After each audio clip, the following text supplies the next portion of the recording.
for those of you who are not familiar with the greater Boston area, especially the affluent Boston suburbs, a lot of people are familiar with New York. A lot of people are familiar with South Florida. But what a lot of people don't know is that some of the most affluent, powerful Zionists in the United States live in the Boston suburbs, particularly in a town called Newton.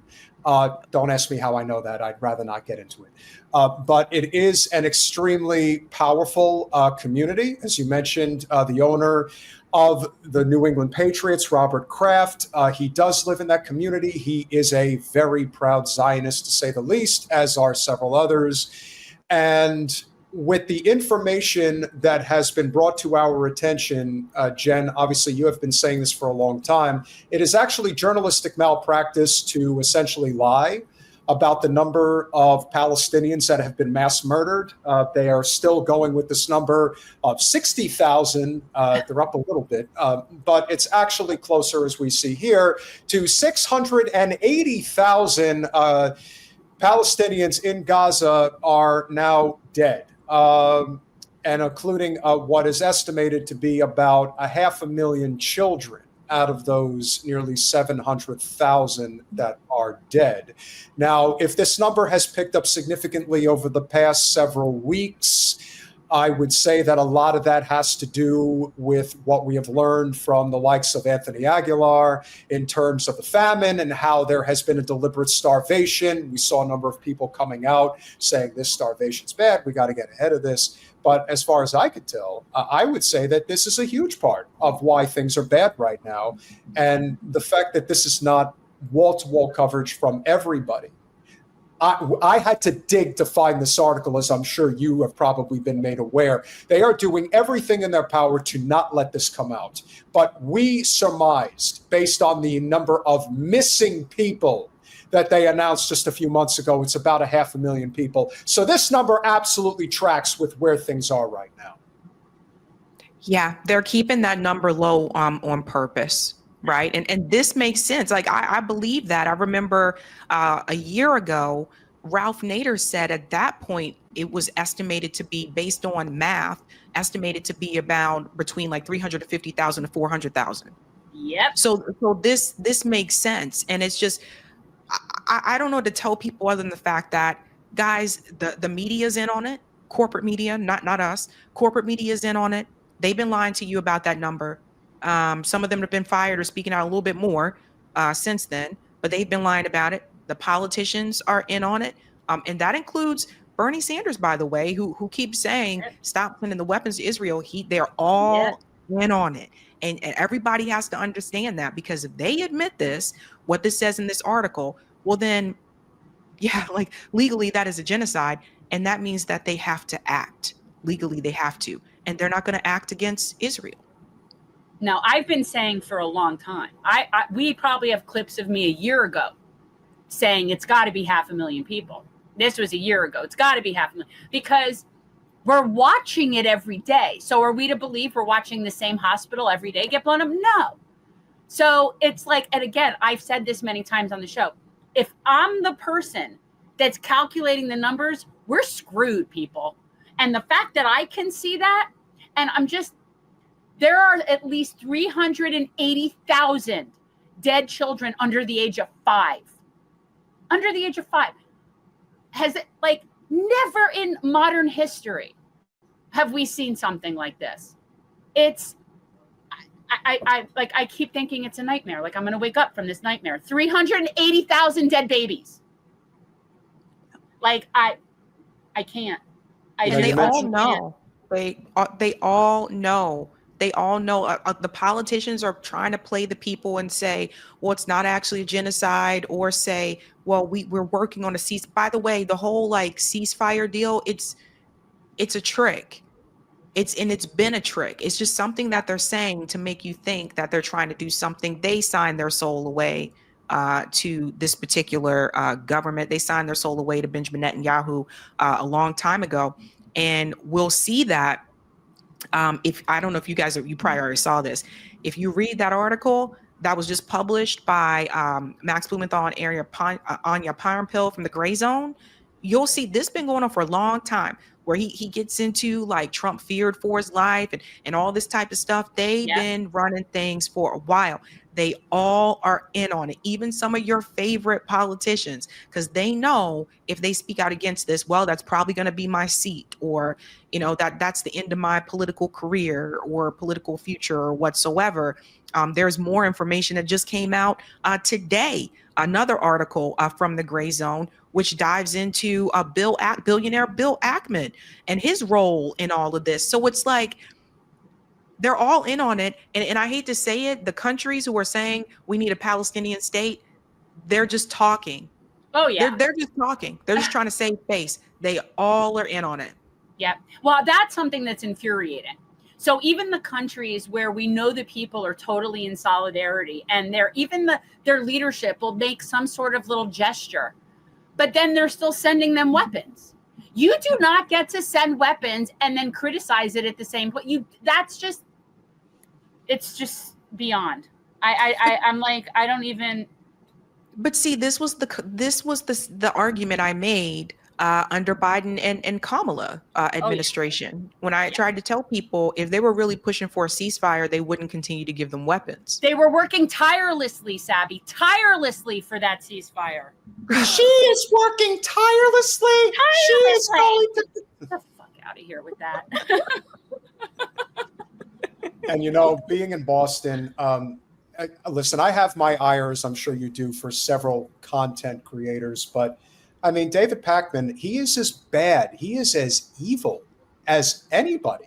And you think about, you know, our channel has finally taken off. You have done an amazing job. You organically have grown your channel. Hats off to Brianna. She had you on Rising several times, which also helped, but you never sold out. And I'm sure there were opportunities that were presented to you where you want to get on that corporate money train, want to get on the algorithm every day. You don't want 25,000 views. We'll get you 250,000 views on every video that you put out there.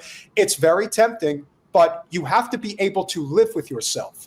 And how certain people live with themselves, knowing that they are, as far as I'm concerned, just as guilty and should be in the Hague for aiding and abetting a genocide with their language. It's almost hard to fathom that there are people that are that sociopathic and soulless. Pakman's one of several, but he really is a bad guy who is very reflective in how so many of these people end up doing this strictly for money and power. Their conscience is completely thrown out the window.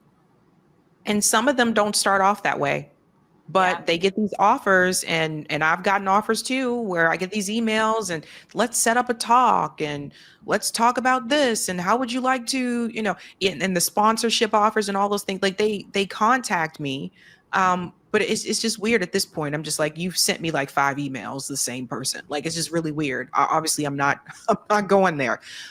But it's sad that some people will take it, especially you mentioned David Pakman. I'm like, you make a lot of money. You have millions of subscribers. There was no reason for David Pakman to take, and there's no reason for Brian Tyler Cohen to take that money. A lot of it is greed and access, right? Like, they still want access to certain politicians, including maybe the president or future president. They want that access. So we have to ask the question, at what point has it become where independent media, or some parts of independent media, have basically just become rebranded corporate media? Oh, 1,000%. And that's why I keep saying on conservative media, it's so much more transparent. We know that Benny Johnson gets paid. We know that Tim Pool gets paid. We know that Dave Rubin gets paid. And now we know that whatever actually happened with Charlie Kirk, and we know that whatever it was is not what we're being told. The very first podcast post-mortem of Charlie Kirk is hosted by the Vice President of the United States.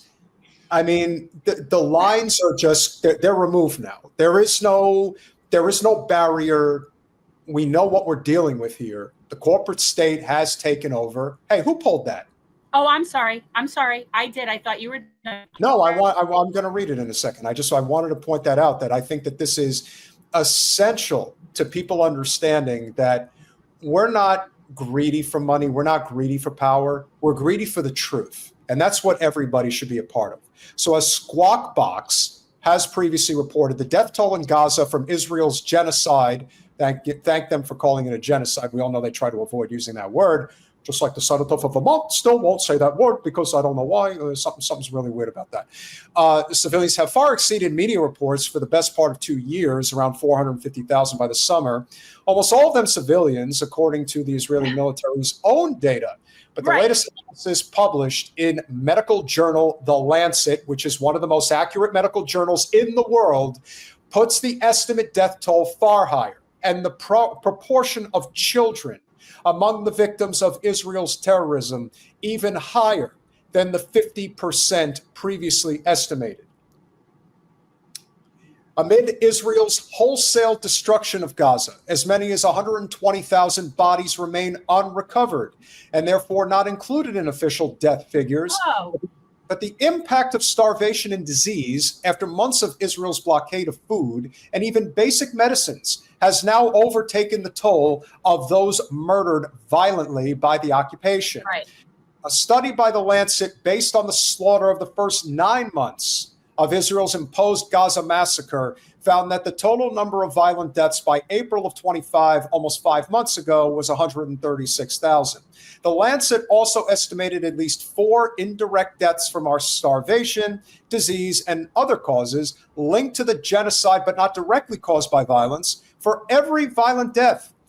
Even using the conservative figure, that is 136,000 deaths by April, means 544,000 Palestinian deaths from imposed deprivation, starved to death. Yep. If you think this isn't Nazi Germany 3 generations later, I don't know what the fuck you're looking at. Because this is exactly what it is. Because that, believe it or not, ladies and gentlemen, as much as we have been led to believe that it was the death camps and the gas chambers and the crematoriums that killed the majority of people, not just Jews, let's remember that, in the Holocaust, no, it was famine, deprivation. That's what killed the majority, the millions upon millions of people. They just starved them to death. Now, we don't have to give you shit. We saw what the liberation of places like Auschwitz and Dachau, we saw how skin and bones those people are. They just got lucky. They just didn't keel over and die. That's how Anne Frank and her sister died. They died from they had disease. Does it? Well, yes, but that is an typhoid, inevitable reaction to deprivation. Yeah. This means the total Gaza death toll from Israel's genocide so far would be a staggering 680,000 deaths, or in this case, 1/3 of the population, by 25th of April this year. So, of course, that means that the number is considerably higher than it is even now, and much higher now after 5 more months of mass murder and starvation. And as lawyer Ali Jamal Awad noted, the study also puts the number of babies and children murdered at a far higher proportion of the total than the 50% estimated previously. And this is on September 3rd from Dr. Gideon Playa. And Professor Richard Hill calculated the death toll for Gaza since October 7th. Colin, if you will, my fingers are shaking as I am writing this. Based on all of the data collected, the death toll is at least 680,000, but even worse, 380,000 are infants under the age of 5, 99,000 5 years or older, and 63,000 women and 138,000 men. Israel launched its genocide in Gaza on a claim that Palestinian fighters had beheaded babies and baked them in ovens on October 2nd. We are going to get Laura Loomer in that fucking Hague if it fucking kills me.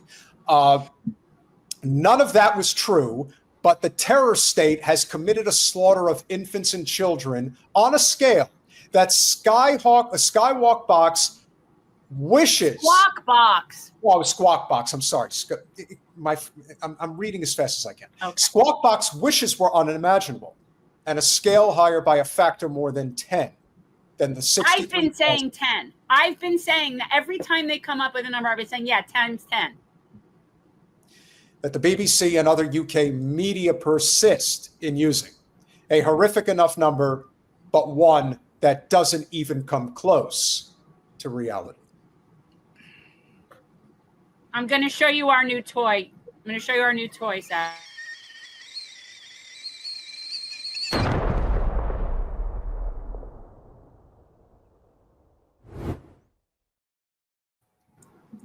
I love that. Thank you.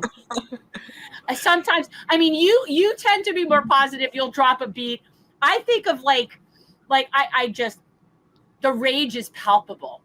Like I came up with it because I would say like I'm at like a 12 on the rage-o-meter, and it would just be like, this is taking years off my life just from the stress and the anger. Anger kills. And it's like, I have never felt so angry in my whole life, ever.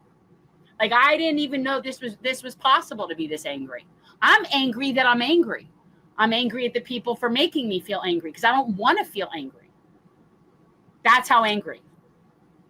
I don't think they expected us to notice.